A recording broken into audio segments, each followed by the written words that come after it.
اب اگر آپ دیکھیں تو یہ کانسیپٹ جو ہے وہ پاولوف کی کلاسیکل کنڈیشننگ اور اسکنر کی آپرنٹ کنڈیشننگ جو ہے یا اسکنر کی جو آلاتی مشروطیت کا کانسیپٹ تھا اس کو سامنے رکھ کے کیا گیا تھا، چونکہ یہ جو کرداری تبدیلی ہے اس کے متعلق سب سے پہلا کانسیپٹ جو ہے وہ اسکنر نے ہی اپنی کتاب دا بیہیویئر آف آرگنزم کے اندر جو ہے وہ بتایا تھا۔ اب ہم ون بائی ون مختلف جو ہے وہ سٹیپس کو دیکھتے ہیں، سٹیجز کو دیکھتے ہیں یا ٹیکنیکس کو دیکھتے ہیں جو کہ اپلائی کی جاتی ہیں جب ہم کسی بھی جو ہے وہ فرد کی ٹریٹمنٹ جو ہے وہ کر رہے ہوتے ہیں۔ ہم اس کے دوران جو ہے وہ یہ چیز نوٹ کرنے کی کوشش کرتے ہیں کہ کس طرح سے ہم نے ٹریٹمنٹ جو ہے وہ مریض کی کرنی ہے۔ ہمارے پاس سب سے پہلی جو ٹیکنیک آتی ہے وہ عدم تحسیس کی آتی ہے، جس سے ہم سسٹمیٹک ڈی سینٹرلائزیشن کی ٹیکنیک کہتے ہیں۔ اس کو متعارف کرانے والا شخص جوزف وولپے تھا، جس نے نفسیات کے میدان کے اندر سب سے پہلے فوبیا کے مرض کو ختم کرنے کے لیے اس ٹیکنیک کو استعمال کیا تھا۔ عدم تحسیس سے کیا مراد ہوتی ہے؟ عدم تحسیس سے مراد ہوتی ہے سٹیپ وائز فرد کو ایک ایسی سچویشن کی طرف لے کر جانا جو کہ اس کے لیے تشویش پیدا کرتی ہے۔ میں آپ کو ایک چھوٹی سی اگزامپل دیتا ہوں۔ مثال کے طور پر اگر کوئی شخص جو ہے وہ ہائیڈروفوبیا کا شکار ہے، یعنی اسے پانی کا خوف ہے، تو سسٹمیٹک ڈی سینٹرلائزیشن کی ٹیکنیک یا عدم تحسیس کا جو یہ طریقہ ہے، اس کے اندر ہم کیا کریں گے؟ ہم سب سے پہلے مریض کو کہیں گے کہ وہ پانی کے متعلق سوچے، اگرچہ کہ پانی اس کے پاس موجود نہیں ہے، اور ہم یہ چیز دیکھنے کی کوشش کریں گے کہ پانی کو سوچنے کی وجہ سے اس کے اندر کتنی انگزائٹی، تشویش یا ٹینشن پیدا ہوتی ہے۔ اس کے بعد ہم اسے دور سے پانی دکھائیں گے اور یہ کہیں گے کہ اس کے لیول آف انگزائٹی کو جج کرنے کی کوشش کریں گے۔ اگر وہ ان دونوں سٹیجز پہ اینکشیس نہیں ہوتا، انگزائٹی کا شکار نہیں ہوتا، تو ہم اسے آہستہ سے پانی کی طرف لے کر جائیں گے، اور آہستہ آہستہ جب اسے ہم پانی کی طرف لے کر جائیں گے تو ہم اس لیول کو نوٹ کرنے کی کوشش کریں گے جہاں وہ انگزائٹی کا شکار ہو جاتا ہے۔ پھر ہم اس پوائنٹ پر رک جائیں گے اور اس کی ٹریٹمنٹ جو ہے وہ اسی سینس میں جاری رکھیں گے کہ اس کو بار بار اس پوائنٹ تک ضرور لائیں گے جہاں پر وہ انٹینسٹی جو ہے وہ فیل کرنا، انگزائٹی فیل کرنا شروع کرتا ہے، وہاں پہ وہ ٹینشن فیل کرنا شروع کرتا ہے۔ اس کے بعد ہم اسے جو ہے وہ آگے لے کر چلیں گے، اور ایک وقت وہ آئے گا کہ ہم اس کے اندر سے یہ گریجولی سٹیپ وائز درجہ بدرجہ اس خوف کو ختم کر دیں گے جو پانی کا خوف اس کے اندر ہے، اور ایک وقت وہ آئے گا کہ ہم اسے پانی کے اندر کھڑا کر دیں گے اور وہ خوف زیادہ نہیں ہوگا، پانی کا خوف اس کے اندر سے ختم ہو جائے گا۔ بنیادی طور پر اس کے کردار میں ایسی تبدیلی لائی گئی ہے وقت گزرنے کے ساتھ ساتھ، جس کی وجہ سے اس کے ذہن میں یہ چیز کلیئر ہو گئی ہے کہ پانی اس کو نقصان نہیں دیتا، چونکہ پانی باقی کسی بندے کو نقصان نہیں دے رہا۔ تو عدم تحسیس کا طریقہ جو ہے یہ بہت سے خفیف ذہنی امراض جو ہیں ان کی ٹریٹمنٹ کے لیے یہ استعمال ہوتا ہے، اور اس کے اندر بنیادی طور پر ٹینشن اور ریلیکسیشن کی ٹیکنیک جو ہے وہ اپلائی کی جاتی ہے، یعنی اس پوائنٹ تک لے کے جایا جاتا ہے جہاں انسان ٹینشن فیل کرتا ہے، پھر اس پوائنٹ پر اسے ریلیکس کرنے کی کوشش کی جاتی ہے، اسے ریلیکس رہنے کی ہدایات کی جاتی ہیں۔ جب وہ اس پوائنٹ پر ریلیکس ہو جاتا ہے تو پھر اگلے پوائنٹ کی طرف جو ہے وہ موو کیا جاتا ہے۔ تو اس کے ذریعے سے بہت سے مریضوں کا ہم علاج بہتر طور پر کر سکتے ہیں۔ اس کے بعد آسودگی کی ریلیکسیشن ٹیکنیک کے بعد جو ہے ہم بنیادی طور پر فرد کو پریکٹیکلی یا فزیکلی جو ہے وہ نارمل رہنے کی ہدایت جو ہے وہ کرتے ہیں، یعنی وہ گہرے سانس لے، عضلاتی طور پر اپنی آسودگی جو ہے اس کو محسوس کرے، یعنی مسکولر ٹینشن اس کے جسم سے ختم ہو جائے، اور اس کے بعد اس کا ایک جو بیٹر کانسیپٹ آف سیلف ہے وہ اس کے ذہن میں ڈیولپ ہونا شروع ہو جائے، وہ اپنے متعلق جو ہے وہ یہ سوچنا اور سمجھنا شروع ہو جائے کہ اس کے اندر اللہ پاک کی ذات نے کچھ صلاحیتیں رکھی ہیں جس کی وجہ سے وہ اپنے کردار کو تبدیل کر سکتا ہے۔ تو وہ جب اس ٹیکنیک کے اندر سسٹمیٹک ڈی سینٹرلائزیشن کی ٹیکنیک کے اندر آتا ہے تو وہ ان تمام پروسیسز سے گزرنے کے بعد اپنی بیماری پر قابو پا لیتا ہے۔ اس کے بعد ہمارے پاس جو ہے وہ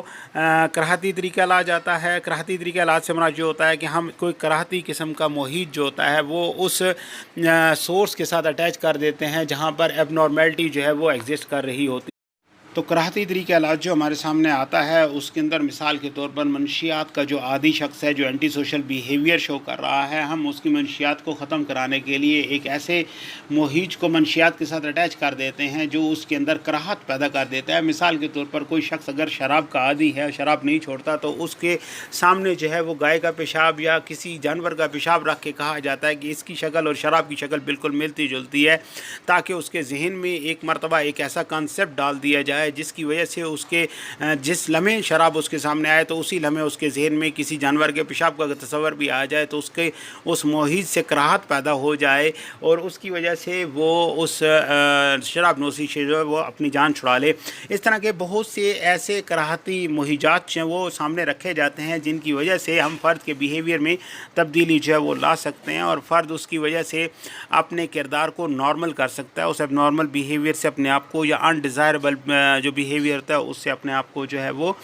بچا لیتا ہے یا اس کو چھوڑ دیتا ہے۔ اس کے بعد ہمارے پاس ثانوی تقویت کے کچھ کانسیپٹس آتے ہیں جو ہمیں یہ بتاتے ہیں کردار میں کیسے تبدیلی آ سکتی ہے۔ اس میں سب سے پہلا کانسیپٹ ٹوکن اکانومی کا کانسیپٹ ہے، یعنی مختلف ٹوکنز فرد کو دیے جاتے ہیں اور اسے یہ کہا جاتا ہے کہ اگر تم اپنے کردار کے اندر واضح طور پر تبدیلی پیدا کرو گے جو کچھ عرصے کے بعد سائیکالوجسٹ نوٹ کرے گا، تو اگر وہ تبدیلی واضح ہوئی تو ٹوکن کے اوپر جو آپ کو انعام لکھا گیا ہے وہ انعام آپ کو دے دیا جائے گا۔ یعنی فرد کو بنیادی طور پر موٹیویٹ کیا جاتا ہے کہ وہ اپنے کردار کو خود سے تبدیل کرے اور ایک لالچ دے دی جاتی ہے انعام کی جس کی وجہ سے وہ اپنے کردار کو تبدیل کرنے کے بعد نارمل ہو سکتا ہے اس انعام کی لالچ میں۔ تو یا بعض اوقات ہم منفی تقویت کا استعمال کر دیتے ہیں جس کی وجہ سے اس کو سزا مل سکتی ہے یا اسے تکلیف مل سکتی ہے، تو وہ اس سے بچنے کے لیے بھی اپنے کردار کے اندر تبدیلی جو ہے وہ لاتا ہے اور وہ اپنے کردار کو نارمل کرنے کی کوشش کرتا ہے۔ کرداری تشکیل ہوتی ہے، رسپانس شیپنگ ہوتی ہے، اس کے اندر عام طور پر ذہنی طور پر جو پسماندہ بچے ہوتے ہیں ان کے لیے یہ ٹیکنیک استعمال کی جاتی ہے۔ روزمرہ کے کاموں کے حوالے سے ان کو گریجولی ٹریننگ دی جاتی ہے، ان کے اندر مطلوبہ کردار جو ہے اس کو ڈیولپ کیا جاتا ہے جو کہ سمپل ایکٹیویٹیز پہ مشتمل ہوتا ہے، جیسے منہ ہاتھ دھونا یا باتھ روم وغیرہ کا استعمال کرنا، دانتوں کو صاف کرنا یا ڈریس وغیرہ کو چینج کرنا۔ تو یہ گریجولی تمام ٹیکنیکس جو ہیں وہ آہستہ آہستہ انہیں بتائی جاتی ہیں۔ اس کا مطلب ہوتا ہے رسپانس شیپنگ، کہ ہم ایک رد عمل جو ہے اس کو ایک خاص انداز میں شیپ دے رہے ہیں، شکل دے رہے ہیں جو کہ نارمیسی کی طرف لے کر جا رہی ہے، اور یہ ایک مثبت تقویت کی وجہ سے یہ چیز جو ہے وہ ممکن ہوتی ہے کہ ہر وہ بیہیویئر جو بچہ سیکھتا ہے اور اس کے بعد اس کو اپریسیشن ملتی ہے، اس کو شاباش ملتی ہے، اس کو موٹیویٹ کیا جاتا ہے تاکہ وہ نیکسٹ بیہیویئر جو وہ سیکھ لے، بیہیویئر کی اگلی جو ٹائپ ہے اس کو سیکھ لے تاکہ وہ معاشرے میں کم از کم نارمل افراد جیسا رہنا جو ہے وہ شروع ہو جائے۔ اس کے بعد وقتی علیحدگی کا ایک کانسیپٹ آتا ہے۔ اس کے اندر کرداری طریقہ علاج میں ہم وقتی طور پر فرد کو یا کسی بھی بچے کو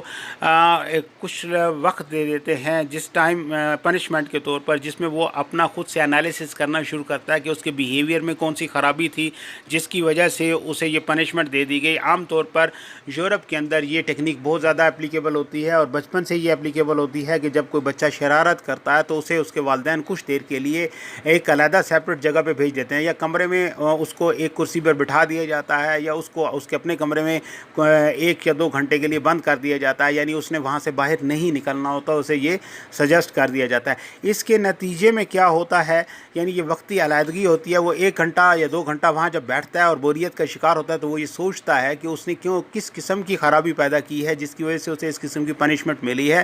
لہٰذا وہ اس پنشمنٹ کی وجہ سے اپنے کردار کو تبدیل کرنے کی کوشش کرتا ہے تاکہ آئندہ وہ اس ٹائم آؤٹ کی جو ٹیکنیک ہے اس کا شکار نہ ہو، اسے علیحدہ نہ کیا جائے، اس کی نارمل ایکٹیویٹیز کو پرفارم کرنے دیا جائے، تو اس صورت میں وہ اپنے بیہیویئر کو تبدیل کر دیتا ہے، اس بیہیویئر کو دوبارہ سے پرفارم نہیں کرتا جو کہ معاشرے کے ساتھ مطابقت قائم کرنے میں مددگار ثابت نہیں ہوتا۔ اس کے بعد فلڈنگ ٹیکنیک ہوتی ہے، یہ وہ ٹیکنیک ہوتی ہے جس میں ہم مریض کو یکلخت ایک ایسے ماحول میں لے جاتے ہیں جو اس کے لیے تکلیف دہ ہوتا ہے، پریشان کن ہوتا ہے۔ مثال کے طور پر اگر کوئی شخص جو ہے وہ اس کے اندر زوفوبیا موجود ہے، یعنی جانوروں کا خوف ہے، اور وہ بھی پیٹس کا خوف ہے، یا گھر میں جو پالے ہوئے جانور ہیں ان کا خوف ہے، مثال کے طور پر بھیڑ بکریوں کا اسے خوف ہے، تو بھیڑ بکریاں جو ہیں ان کو یہ جو خوف ہوتا ہے اس کے اندر انسان کی حالت بہت خراب ہو جاتی ہے، فوبیا میں اس کی سوچنے سمجھنے کی صلاحیت متاثر ہو جاتی ہے، اس کا پورے جسم سویٹنگ یعنی پسینہ وہ پیدا کرنا شروع کر دیتا ہے، اس کا گلا خشک ہو جاتا ہے، اس کے علاوہ اس کا اپنے حواس پہ کنٹرول جو ہے وہ ختم ہو جاتا ہے۔ تو ان تمام چیزوں سے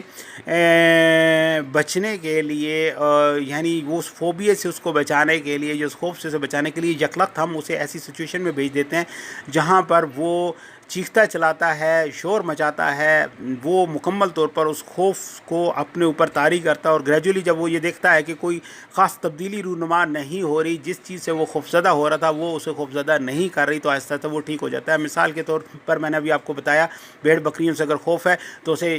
گلے میں یا ریوڑ کے اندر جو ہے وہ ایک کمرے میں باندھ دیا جاتا ہے جہاں بہت سی بھیڑیں بکریاں پہلے سے موجود ہیں، وہ چیخے گا، چلائے گا، روئے گا،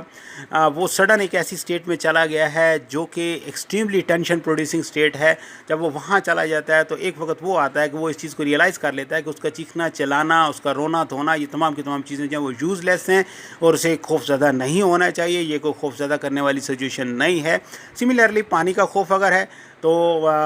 غالباً حکایت سعدی میں یہ چیز موجود ہے کہ ایک بادشاہ کشتی میں سفر کر رہا تھا، اس کے ساتھ ایک شخص جو ہے اس نے شور مچایا، تو اس نے اپنے وزیر سے پوچھا کہ یہ کس طرح سے چپ کرے گا، تو وزیر نے کہا کہ اسے اٹھا کے پانی میں پھینک دو، اسے پانی کا خوف ہے، 2-4 غوطے آئیں گے، جب اسے باہر نکال کے کشتی میں بٹھائیں گے تو یہ ٹھیک ہوگا۔ تو وہی عمل دہرایا گیا، جب اسے کشتی سے باہر پانی میں 2-4 غوطے آئے، جب وہ کشتی میں دوبارہ سے بیٹھا تو وہ بالکل خاموش بیٹھا تھا، چونکہ اس سے پہلے وہ شور مچا رہا تھا میں ڈوب جاؤں گا، میں ڈوب جاؤں گا۔ تو سڈنلی اس کو ایک ایسی اسٹیٹ میں بھیجا گیا جو اس کے لیے تکلیف دہ تھی۔ جب اس نے اس تکلیف دہ سچویشن میں دیکھا اپنے آپ کو اور یہ دیکھا کہ میں یہاں سے دوبارہ بچ کر آ گیا ہوں، تو اس کے بعد وہ پرسکون ہو گیا۔ تو فلڈنگ ٹیکنیک کے اندر ہم کردار میں ایسی تبدیلی لاتے ہیں جس کی وجہ سے ہم بہتر رسپانسز جو ہیں وہ ڈیولپ کرنے میں فرد میں کامیاب ہو جاتے ہیں۔ تو یہ ڈفرینٹ ٹیکنیکس میں نے آپ کو بتائی ہیں کرداری طریقہ علاج کی، جس کے ذریعے سے ہم مختلف پیشنٹس کو ٹریٹ کر سکتے ہیں، خصوصاً جو خفیف سینی امراض کے، تشویشی امراض کے جو پیشنٹس ہیں ان کی ٹریٹمنٹ بآسانی ہم کرداری طریقہ علاج کی ٹیکنیکس کے ذریعے سے کر سکتے ہیں۔ اگر اس کے حوالے سے کوئی کوشچن آپ کے ذہن میں ہوگا تو اس کا جواب آپ کو دے دیا جائے گا انشاءاللہ۔ may God bless you۔